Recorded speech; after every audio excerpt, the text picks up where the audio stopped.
तर दावोस दौऱ्यावरून परतल्यानंतर मुख्यमंत्री फडणवीसांकडून बैठकांचं सत्र सुरू करण्यात आलंय। आज विविध विभागांच्या मंत्र्यांसह अधिकाऱ्यांसोबत फडणवीसांच्या बैठका पार पडणार आहेत, तर ते कामाचा आढावा घेतील।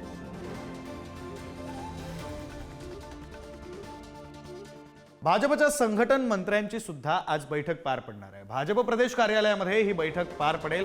भाजपच्या संघटन मंत्र्यांची बैठक आज भाजपच्या प्रदेश कार्यालयामध्ये पार पडणार आहे।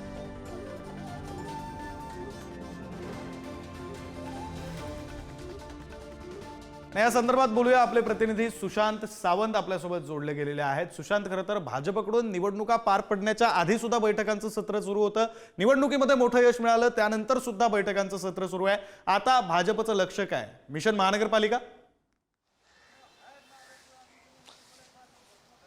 अगदी बरोबर आहे विक्रांत, आपण पाहिलं असेल तर लोकसभा निवडणूक असेल किंवा विधानसभा निवडणुकीच्या दरम्यान भाजपमध्ये बैठकांचं सत्र आपल्याला पाहायला मिळालं होतं। विधानसभा निवडणुकीत भाजपला अपेक्षित यश मिळाल्यानंतर आता भाजपनं आपला मोर्चा जो आहे तो स्थानिक स्वराज्य संस्थांच्या निवडणुकांकडे वळवलेला आहे। मग मुंबई महानगरपालिकेकडे भाजपने विशेष लक्ष दिलेलं आहे आणि याचमुळे आज भाजपची एक महत्त्वपूर्ण संघटन मंत्र्यांची बैठक होते।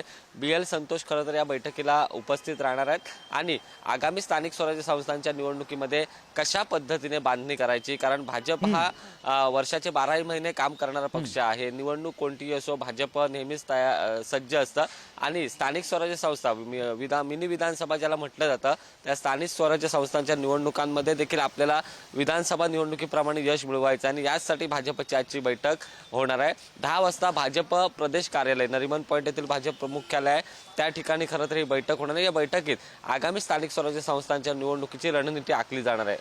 विक्रांत, बरं, धन्यवाद सुशांत, तुम्ही दिलेल्या या सगळ्या सविस्तर तपशिलासाठी।